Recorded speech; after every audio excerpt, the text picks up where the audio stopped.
السلام علیکم تمام دوستوں کو خوش آمدید۔ دادو جان کی کہانیاں سننا تو سبھی کو پسند ہے نا؟ اگر آپ کو بھی دادو جان کی کہانیاں پسند ہیں تو میرے چینل کو سبسکرائب کریں اور بیل کے بٹن کو آن کر دیں۔ شکریہ۔ بہت زمانے پہلے کسی شہر میں ایک بہت ہی دولت مند احمد سلطان نام کا ایک شخص بڑا مالدار اور صاحب فوج تھا۔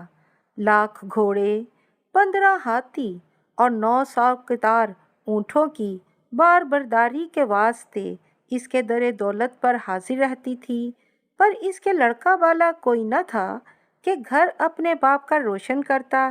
اسی واسطے صبح شام خدمت میں خدا پرستوں کی جاتا اور ان سے درخواست دعا کی کرتا۔ غرض تھوڑے دنوں کے بعد خالق زمین و آسمان نے ایک بیٹا خوبصورت مہر چہرہ مہاجبین اسے بخشا۔ احمد سلطان خوشی سے پھولے نہ سمایا اور اس نے اپنے بیٹے کا نام میمون رکھا۔ کئی ہزار روپے فقیروں کو بخش کر سجدہ شکر ادا کیا اور کئی مہینے تک شہر کے امیروں، وزیروں، داناؤں اور فاضلوں، استادوں کی ضیافتیں کی، کشتیاں بازوں کے آگے رکھیں اور اکثر کو خلعتیں بھاری بھاری دیں۔ جس وقت کہ وہ لڑکا 7 برس کا ہوا، واسطے تربیت کے ایک استاد دانا و کامل کو سونپا۔ تعلیم کے ساتھ ساتھ قاعدہ نشست و برخاست مجلس بادشاہی کا اور گھوڑ سواری اور تلوار بازی بھی اس کو سکھایا۔ جب باپ نے دیکھا کہ بیٹا جوان ہوا تو ایک نہایت ہی خوبصورت حسین خجستہ نام کی لڑکی کے ساتھ اس کا بیاہ کر دیا۔ دونوں آپس میں عیش و عشرت کے ساتھ رہنے لگے۔ اتفاقاً میمون ایک دن پالکی پر سوار ہو کر بازار میں سیر کو گیا اور دیکھا کہ ایک شخص اس بازار میں ایک پنجرا طوطے کا ہاتھ میں لیے کھڑا ہے۔ میمون نے طوطا بیچنے والے سے پوچھا کہ اے شخص، اس طوطے کا کیا مول ہے؟ اس نے جواب دیا کہ اس کو 1000 درہم سے کم نہ دوں گا۔ میمون نے کہا کہ خیر، معلوم ہوا جو اس ایک مشت پر کو 1000 ہن دے کر لے، اس کے برابر دوسرا بے وقوف نہ ہوگا، کیونکہ یہ تو ایک نے والا بلی کا ہے۔ جب طوطے والا جواب نہ دے سکا تو طوطے نے کہا کہ اگر یہ دولت مند مجھے نہ خریدے گا تو میرے لیے بہت بدنامی کا باعث ہے، کیونکہ بزرگوں کی صحبت اور عقل مندوں میں رہنے کے سبب عقل بڑھتی ہے اور میں اس سے محروم رہ جاؤں گا۔ تب اس نے جواب دیا، اے جوان خوش رو، گرچہ میں تیری آنکھوں میں حقیر اور ضعیف ہوں، لیکن بسبب دانائی اور عقل کے عرش پر مارتا ہوں اور ہر ایک اہل سخن میری خوش گوئی اور شیریں زباں سے حیران ہے۔ بہتر یہی ہے کہ مجھے مول لے، اس واسطے کہ ادنا ہنر میرا یہ ہے کہ میں حقیقت ماضی اور استقبال کی حال میں کہہ سکتا ہوں اور کل کی بات آج بتا سکتا ہوں۔ اگر حکم ہو تو ایک بات فائدے کی ہے، عرض کروں؟ تب اس نے کہا کہ کیا کہتا ہے؟ کہہ۔ طوطے نے کہا کہ بعد کئی دن کے ایک قافلہ سوداگروں کا اس شہر میں سنبل خریدنے آوے گا۔ تم ابھی سے شہر کے تمام دکانداروں سے سنبل خرید کر کے اپنے پاس رکھو۔ جس گھڑی وہ کارواں یہاں آوے گا اور سوائے اس دولت خانے کے اور کسی کے گھر سنبل کا نام بھی نہ اس شہر میں پاوے گا، لاچار ہو کر حضور ہی میں آ کر درخواست کرے گا، پھر اپنی مرضی سے بیچیے گا، اس میں فائدہ بہت ہوگا۔ یہ بات طوطے کی اس کو نہایت پسند آئی اور 1000 درہم اس شخص کو دے کر اس نے طوطے کو لے اپنے گھر آیا اور سب سنبل فروشوں کو بلوا کر سنبل کی قیمت پوچھی۔ انہوں نے عرض کی کہ جتنا سنبل ہماری دکان میں ہے 10,000 درہم اس کی قیمت ہوتی ہے۔ میمون نے اسی دم 10,000 درہم خزانے سے دلوا کر خرید کیا اور ایک مکان میں رکھوا دیا۔ بعد 2-3 دن کے کابل کے سوداگر اس شہر میں داخل ہوئے اور تلاش سنبل کی کرنے لگے۔ جب کہیں نہ پایا تب اس کے پاس آ کر سنبل کو بمنت و زاری چوگنی قیمت دے کر مول لیا اور اپنے شہر کو گئے۔ تب میمون اس طوطے سے بہت خوش ہوا اور اپنی جان سے زیادہ عزیز رکھنے لگا۔ اور ایک مینا بھی خرید کر کے اس کے پاس رکھی، اس واسطے کہ عالم تنہائی میں وحشت اسے نہ ہو۔ غرض اس نے مینا کو بھی طوطے کے پاس رکھا کہ یہ دونوں آپس میں ہم جنس ہیں، بخوبی خوش رہیں گے۔ اور بات کئی دن کے خجستہ سے کہا کہ میں سفر خشکی اور طریقہ کرنا چاہتا ہوں تاکہ کئی ایک شہر کی سیر کروں۔ میرے بعد تمہیں جو بھی کام کرنا منظور ہو ان دونوں کے مشورے کے بغیر ہرگز نہ کرنا، بلکہ یہ جو کہیں اس کو سچ جاننا اور ان کی فرما برداری میں رہنا۔ اسی طرح کی دو چار باتیں اور سمجھا بجھا کر آپ کسی شہر کو گیا اور خجستہ کئی مہینے تک اس کی جدائی میں رویا کرتی اور کھانا سونا دن رات کا چھوڑ دیا۔ غرض طوطا کچھ قصہ کہانی کہہ کر اس کے غمگین دل کو ہر وقت بہلایا کرتا۔ اسی طرح 6 مہینے تک بہلا پھسلا کر رکھا۔ ایک دن وہ نہا دھو کر بناؤ کر کے چھت پر چڑھی اور سیر ہر ایک کوچے اور بازار کی جھروکے سے کرنے لگی۔ اتنے میں ایک شہزادہ گھوڑے پر سوار آنکھیں اوپر کیے ہوئے گھوڑے کو قدم با قدم لیے ہوئے چلا جاتا تھا۔ خجستہ کو دیکھتے ہی اس پر عاشق ہوا اور اس کا بھی دل اس پر آ ہی گیا۔ بے اختیار ہو کر شہزادے نے اسی گھڑی ایک عورت مکارہ کے ہاتھ خفیہ یہ پیغام بھیجا کہ اگر تم ایک رات 4 گھڑی کے واسطے میرے گھر آؤ تو اس کے عوض ایک انگوٹھی 1,00,000 درہم کی تمہیں دوں۔ اس بڑھیا نے فوراً ہی جا کر اس سے کہا، اے خجستہ، اس شہزادے نے تجھے بلایا ہے اور ایک گھڑی کے واسطے 1,00,000 درہم کی انگوٹھی دیتا ہے۔ اگر تو چلے اور اس سے دوستی کرے تو کچھ اس چیز پر موقوف نہیں ہے بلکہ ہمیشہ سلوک کیا کرے گا۔ خجستہ نے پہلے تو اس بات سے بہت ہی برا مانا اور خفا ہوئی، لیکن پھر اس بوڑھی عورت کے جال میں پھنس ہی گئی اور کہنے لگی، اچھا، میری طرف سے اس کی خدمت میں سلام پیش کرنا اور اس سے کہنا کہ رات کو جیسے ہو سکے گا میں تمہارے پاس آؤں گی۔ یہ پیغام وہ مکارہ لے کر ادھر گئی اور ادھر رات آئی۔ تب خجستہ نے اپنے آپ کو نہایت لباس خوبصورت اور گہنے سے آراستہ کیا اور کرسی پر بیٹھ کر جی میں کہنے لگی کہ مینا سے چل کر یہ بات کہیے اور اس سے رخصت لے کر چلیے، کیونکہ میں بھی عورت ہوں اور وہ بھی اسی خلقت میں ہے۔ ہو سکتا ہے کہ وہ میری بات سنے اور رخصت کرے۔ یہ بات دل میں ٹھہرا کر وہ مینا سے جا کر کہتی ہے، اے مینا، عجب ماجرا ہے، اگر تو سنے تو کہوں۔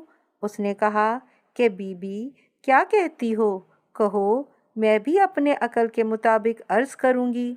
تب خجستہ کہنے لگی کہ آج میں اپنی چھت پر چڑھ کر جھروکے سے جھانکتی تھی کہ اتنے میں ایک شہزادہ اس رستے سے گزرا اور مجھ پر عاشق ہوا۔ اس گھڑی اس نے مجھے اپنے گھر میں بلایا ہے، اگر تو کہے تو میں جاؤں اور اس سے ملاقات کروں، پھر 2-4 گھڑی کے بعد اپنے گھر چلی آؤں۔ یہ بات سنتے ہی مینا نہایت غضب ہوئی اور غوغا کر کے کہنے لگی کہ واہ واہ بی بی، اچھے ڈھنگ نکالتی ہو اور خاصی باتیں سناتی ہو، کیا خوب، غیر مرد کے گھر جاؤ گی اور اس سے دوستی کر کے اپنے شوہر کی حرمت گواؤ گی، یہ بڑا عیب ہے، تمہارے قوم کے لوگ کیا کہیں گے، اس حرکت سے باز آؤ۔ یہ سنتے ہی خجستہ نے اسے پنجرے میں سے نکال گردن مروڑ ایک ٹانگ پکڑ کر اس زور سے زمین پر دے پٹکا کہ روح اس کی آسمان کو پرواز کر گئی، اور آپ اسی طرح سے غصے میں بھری طوطے کے پاس گئی اور کہنے لگی کہ اے طوطے، کچھ حقیقت مینا کی دیکھی، وہ ابھی کیا تھی اور کیا ہو گئی؟ اس نے کہا کہ جی دیکھی، جو آقا سے بے ادبی کرے گا اس کا یہی حال ہوگا۔ تب خجستہ خوش ہو کر کہنے لگی کہ اے طوطے، بہت دن ہوئے کہ میں نے مرد کی صورت بھی نہیں دیکھی، اور آج ایک بادشاہ زادہ مجھے بمنت بلواتا ہے، اگر تو کہے تو اس کے پاس رات کے وقت جاؤں اور صبح ہوتے ہوتے اپنی جگہ پر واپس آؤں۔ طوطا اپنے جی میں ڈر کر کہنے لگا کہ اگر میں بھی منع کرتا ہوں یا کچھ اور کہتا ہوں تو ابھی مینا کی طرف سے مارا جاؤں گا۔ یہ سوچ کر کہنے لگا کہ اے خجستہ، میں نہ ناقص العقل تھی، اور اکثر یہ خلقت عورتوں کی بے وقوف ہوتی ہے۔ اسی واسطے شعور مندوں کو لازم ہے کہ اپنا احوال ان سے نہ کہیں، بلکہ اس ذات سے پرہیز کریں۔ تو خاطر جمع رکھ، جلدی مت کر، جب تک میری جان میرے جسم میں ہے تب تک تیرے کام کی پیروی کروں گا، اتنا مت گھبرا، کریم آسان کرے گا۔ خدا نہ خواستہ یہ بات ظاہر ہوئی اور اڑتے اڑتے تیرے شوہر تک پہنچی، اور اس نے آن کر تجھ سے خفگی کی، تو میں ایک بات بنا کر تم دونوں کو آپس میں ملا دوں گا، جس طرح سے کہ اس طوطے نے فرخ بیگ سوداگر کو اس کی جورو سے ملا دیا تھا۔ خجستہ نے پوچھا کہ اس کی نقل کیوں کر ہے؟ پورا قصہ بیان کر کہ میں تیری احسان مند ہوں گی۔ طوطے نے کہا کہ کسی شہر میں ایک سوداگر فرخ بیگ نام کا نہایت مالدار تھا، اور ایک طوطا عقل مند اپنے پاس رکھتا تھا۔ اتفاقاً اس سوداگر کو سفر درپیش ہوا، تب ہر ایک اسباب اپنے گھر کا بیوی سمیت طوطے کے حوالے کیا، اور آپ واسطے سوداگری کے کسی ملک میں گیا، اور کئی مہینے وہاں تجارت کے کام میں مصروف رہا۔ اس کے جانے کے کئی دن کے بعد اس کی بیوی نے ایک جوان مغل بچے سے دوستی کر لی، اور اس کا اس کے گھر میں آنا جانا شروع ہو گیا۔ یہ احوال ان دونوں کا وہ طوطا دیکھتا اور باتیں ان کی سنتا، لیکن دیکھا اندیکھا، سنا انسنا جان کر چپ رہتا۔ بعد 1.5 برس کے وہ تاجر اپنے گھر آیا، اور حقیقت گزری ہوئی اپنے گھر کی اس طوطے سے پوچھی کہ میرے پیچھے کس کس طرح سے گزری اور کس کس نے کیا کیا کیا۔ اس نے ہر ایک کا احوال جو ٹھیک ٹھیک تھا سو سب بخوبی کہہ دیا، اور بی بی کی بات سے آگاہ نہ کیا، کیونکہ اگر وہ بھی کہتا تو دونوں میں جدائی ہوتی یا کسی نہ کسی کی جان جاتی۔ کئی ہفتے کے بعد وہ تاجر یہ ماجرا کسی اور شخص کی زبان سے سن کر اپنے گھر آیا اور اپنی بیوی سے بہت جھگڑا، کیونکہ ہوش مندوں نے کہا ہے کہ عشق و مشق نہیں چھپتا اور آگ بارود میں پوشیدہ نہیں رہتی۔ وہ سوداگر طوطے کی طرف سے بدظن ہوا، اپنے جی میں کہنے لگا کہ افسوس، اس طوطے نے کچھ بھی اس کے نیک کو بد کی بات مجھ سے نہ کہی، اور اپنی جورو سے غصے ہو کر بہت ہی اس سے جھگڑا کیا۔ وہ احمق عورت یہ سمجھی کہ شاید طوطے نے کچھ اس سے میری بات کہی، جو اس قدر مجھ پر اس نے آفت اٹھائی۔ پھر طوطے کو اپنا مخالف سمجھ کر ایک روز آدھی رات کو قابو پا کر اس طوطے کے پر و بال نوچ نوچ کر گھر کے باہر پھینک کر غل مچانے لگی کہ ہے میرے طوطے کو بلی لے گئی، اور جی میں سمجھی کہ وہ کمبخت مر گیا ہوگا، لیکن تھوڑی سی جان اس میں باقی تھی، اور اوپر سے جو گرا تو صدمہ زیادہ پہنچا۔ بارے ایک ساتھ کے اس کے بدن میں قدرے قوت و توانائی آئی، تب سنبھل کر اٹھا۔ وہاں ایک گورستان تھا، اس میں گیا اور ایک گور کے سوراخ میں رہنے لگا، لیکن تمام دن بھوکا مرتا اور رات کو اس سوراخ سے نکلتا۔ جو کوئی مسافر کے اس قبرستان میں وارد ہو کر رات کو کھانا کھاتا، اس کا گرا پڑا ٹکڑا ٹیڑھا دانہ دن کا جو پاتا سو چنتا اور کھاتا، اور پانی پی کر پھر صبح کو اسی سوراخ میں جا بیٹھتا۔ چند روز کے بعد پر اس کے دوبارہ سے نکل آئے اور تھوڑا تھوڑا اڑنے لگا، ایسا کہ اس قبر سے اس گور پر اور اس سے اس قبر پر جا بیٹھتا اور چگتا پھرتا۔ اس پر تو یہ گزری۔ اب ادھر کی سنو کہ جس شب وہ طوطا گیا اسی کی صبح کو وہ سوداگر اپنے بچھونے پر سے اٹھ کر اس کے پنجرے کے پاس آیا، اور اس نے دیکھا کہ وہ اس کے اندر نہیں ہے۔ یہ سب دیکھتے ہی اس نے اپنی پگڑی زمین پر دے پٹکی اور غل مچانے لگا، اور اپنی بیوی سے اس قدر جھگڑا کہ کچھ نہ پوچھو۔ آخر اس کے غم میں کھانا پینا اور سونا بھی چھوڑ دیا، اور اپنی بیوی کی باتوں پر بالکل بھی اعتبار نہ کیا، بلکہ اس کو اپنے گھر سے نکال دیا۔ پھر اس عورت نے یہ دھیان کیا کہ شوہر نے مجھے گھر سے نکال دیا ہے، اور شہر والے اب مجھے بد کردار کہیں گے۔ مناسب یہی ہے کہ میں گھر سے قریب جو گورستان ہے وہاں چلی جاؤں اور کھانا پینا سونا سب چھوڑ دوں، یہاں تک کہ مر جاؤں۔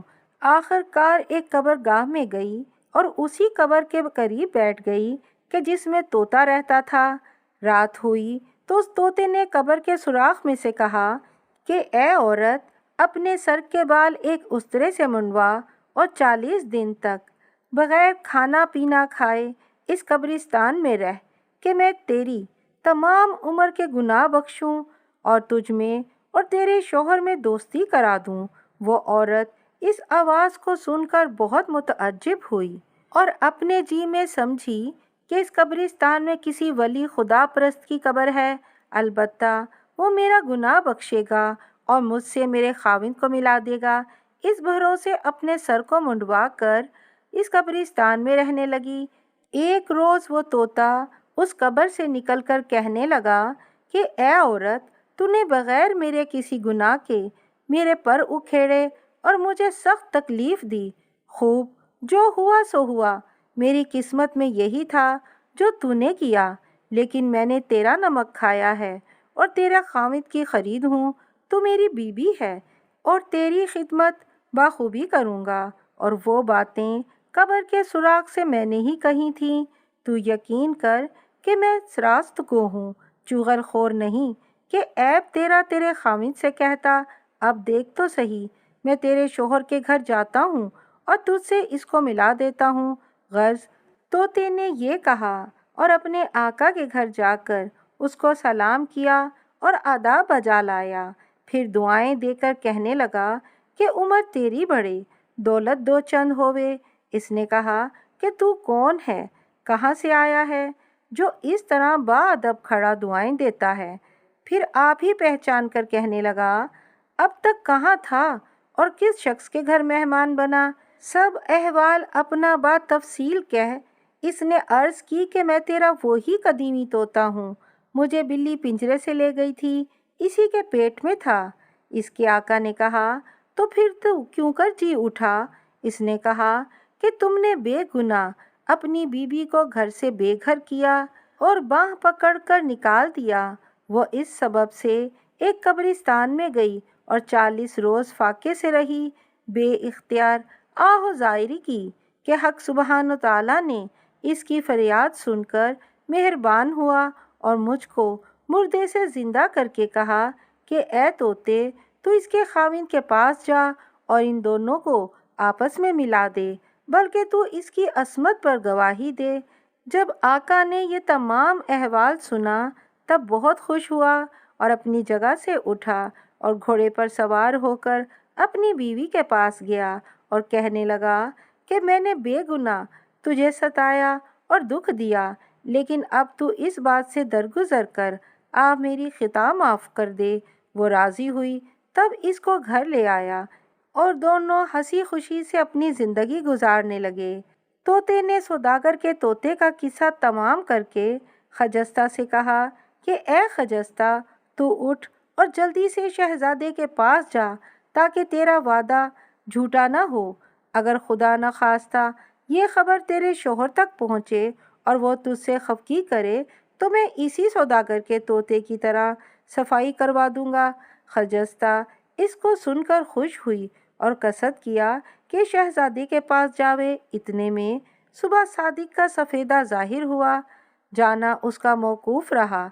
از بس کے خجستہ تمام رات قصہ سننے کے واسطے جاگی تھی، سونے کے لیے گئی اور جاتے ہی بچھونے پہ سو رہی۔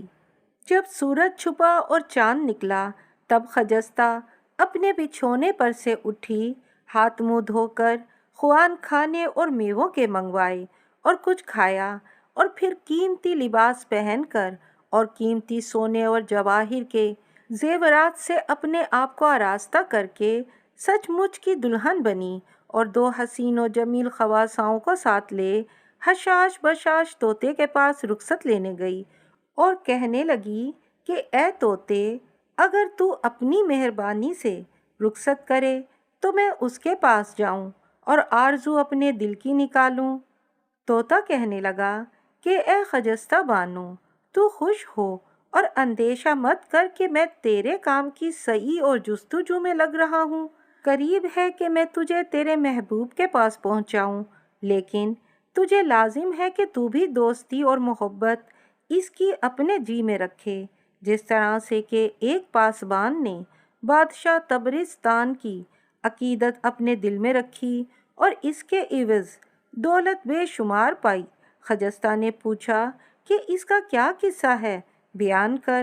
طوطا کہنے لگا کہ عقل مندوں نے اور اگلے زمانے کے بزرگوں نے کہا ہے کہ ایک دن بادشاہ تبرستان نے ایک بہت پرکیف اور پرتکلف مجلس آراستہ کی، اور کھانے میں اچھے لذیذ اور شرابیں پرکیف اور کباب قسم قسم کے اس محفل میں مہیا کیے۔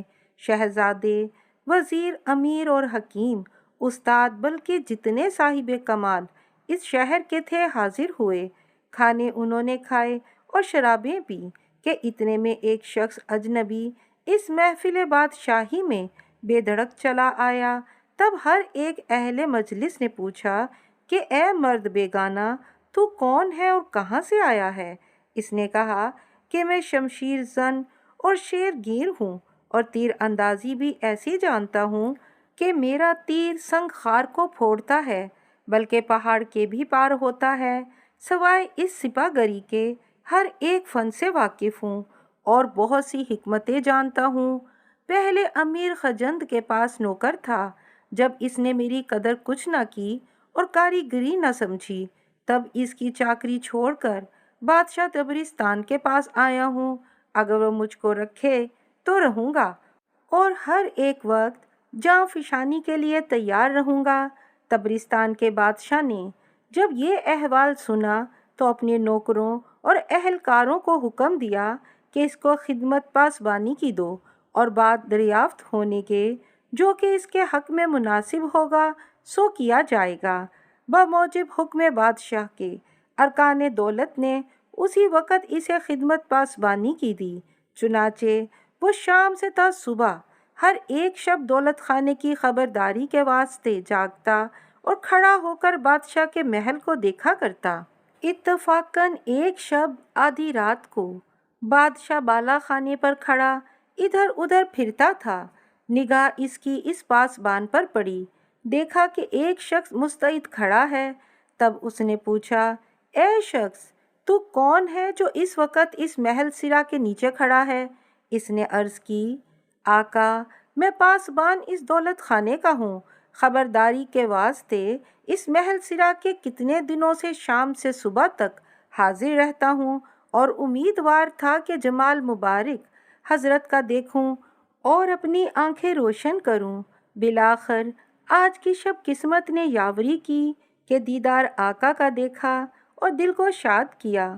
اتنے میں ایک آواز جنگل کی طرف سے بادشاہ کے کان میں آئی کہ میں جاتی ہوں، ہے کوئی ایسا مرد جو مجھ کو پھیر لاوے؟ یہ بات سنتے ہی بادشاہ متعجب ہو کر اس سے کہنے لگا، اے پاسبان، تو بھی کچھ اس آواز کو سنتا ہے کہ یہ آواز کہاں سے آتی ہے؟ اس نے عرض کی کہ اے آقا، میں تو کئی شب سے سنتا ہوں کہ بعد آدھی رات کے یہ آواز یوں ہی آتی ہے، لیکن میں خدمت پاسبانی کی رکھتا ہوں، محل سرا چھوڑ کر جا نہیں سکتا، اس واسطے اس کو دریافت نہ کر سکا کہ یہ کس کی ہے آواز اور کہاں سے آتی ہے۔ اگر شاہ جہاں ارشاد کریں تو ابھی جاؤں اور اس کو دریافت کر کے حضور پر نور میں عرض کروں۔ بادشاہ نے فرمایا کہ بہتر ہے، جلد جا اور سچ خبر میری خدمت میں آ کر گزارش کر۔ وہ پاسباں وہیں خبر لینے چلا۔ تھوڑی دور گیا تھا کہ بادشاہ بھی ایک کمبل سیاہ اوڑھ سارا بدن اور منہ اس میں چھپا کر اس کے پیچھے ہو لیا۔ پاسبان تھوڑی دور جا کر کیا دیکھتا ہے کہ ایک عورت حسین خوبصورت ایک درخت کے نیچے اس راہ میں کھڑی ہے اور یہی کہتی ہے کہ میں جاتی ہوں، دیکھوں تو کون ایسا مرد ہے جو مجھے پھیر لاوے اور نہ جانے دے۔ تب اس نے پوچھا کہ اے بی بی صاحب جمال، پری پیکر، تو کون ہے اور یہ بات کس لیے؟ کئی شب سے کہتی ہے۔ اس نے کہا کہ میں تصویر عمر بادشاہ تبرستان کی ہوں، وعدہ اس کا برابر ہوا ہے، اب اس واسطے میں جاتی ہوں۔ یہ بات سنتے ہی اس پاسبان نے کہا، اے تصویر عمر بادشاہ، اب تو کس طرح سے واپس آوے گی؟ اس نے کہا کہ اے پاسبان، ایک صورت ہے، اگر تو اپنے بیٹے کو اس کے عوض ذبح کرے تو پھر میں سوچوں گی اور واپس لوٹ آؤں گی، تاکہ بادشاہ کے چند روز اس جہاں میں زندگی کے پھر بڑھ جائیں اور جلد نہ مرے۔ یہ بات بادشاہ نے بھی سنی اور پاسبان نے نہایت خوش ہو کر جواب دیا کہ اے عورت، عمر بادشاہ اپنی عمر اپنے بیٹے کو بادشاہ کی عمر پر نثار کرتا ہوں، جلدی مت کر، تو یہیں کھڑی رہ، میں ابھی اپنے گھر جاتا ہوں اور اپنے بیٹے کو لا کر تیرے سامنے ذبح کرتا ہوں، میں اس سے ہاتھ اٹھاؤں گا، بادشاہ کی سلامتی کے واسطے ماروں گا۔ حاصل کلام یہ کہ اپنے گھر گیا، بیٹے سے کہنے لگا کہ بیٹا، آج بادشاہ کی عمر تمام ہوئی ہے، کوئی دم میں وہ مرتا ہے، اگر تو اپنی عمر اس کو دے تو وہ تیرے مرنے سے جیے گا اور چند روز اس دنیا میں رہے گا۔ وہ لڑکا نیک بخت اور وفادار تھا، اس بات کو سنتے ہی کہنے لگا، اے قبلہ و کعبہ، وہ بادشاہ منصف اور عادل ہے، ایسے والی صاحب سخا، غریب پرور کرم بخش کے بدلے ایک میں کیا ہوں؟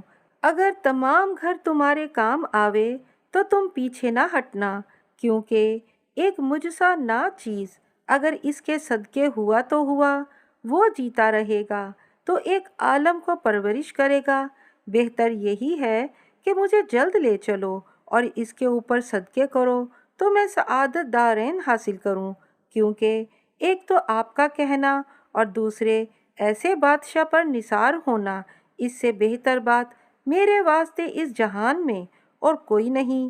میں نے یہ کلام حضرت استاد سے سنا ہے کہ ہر ایک چھوٹے بڑے مکتب کے لڑکوں سے کہتے تھے کہ اگر شاہ کی سلامتی کے واسطے کوئی اہلکار بادشاہی ایک آدمی کو رعیت میں سے مارے تو گناہ نہیں، کیونکہ وہ بندہ پرور ہے، سینکڑوں کو پالتا ہے، وہ جیے گا تو ہر ایک شہر اس سے آباد رہے گا، اگر وہ مرے گا تو ایک ظالم پیدا ہوگا کہ وہ ہزاروں کو خراب کرے گا اور لاکھوں اس کے ظلم و ستم سے مریں گے، بس لازم ہے کہ جلد مجھے لے چلو اور اس کے واسطے ذبح کرو، اس پر ایک مجھ سا قربان ہو تو کیا۔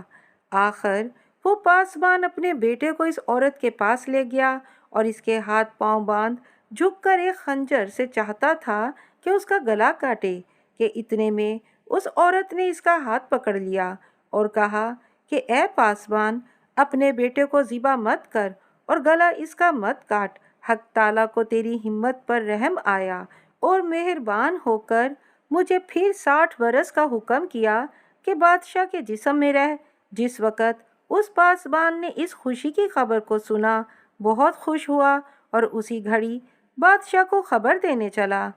یہ حالت بادشاہ تبرستان نے بھی اپنی آنکھوں سے دیکھی اور بات چیت پاسبان کی اور اس کے بیٹے کی تمام سنی، پھر اس کے پہنچنے سے پہلے دوڑ کر اپنے تئیں بدستور اسی بالا خانے پر پہنچا اور اسی طرح سے اس پر پھرنے لگا، اور بعد ایک آدھ گھڑی کے وہ پاسبان حضور پر نور میں آیا اور تسلیمات بجا لا کر دعا دینے لگا کہ عمر و دولت، جاؤ حشمت شہنشاہ کی تا قیامت بڑھتی رہے۔ بادشاہ نے اس سے پوچھا کہ اے پاسبان، وہ کیسی آواز تھی؟ کچھ تو نے معلوم کیا ہے تو بیان کر۔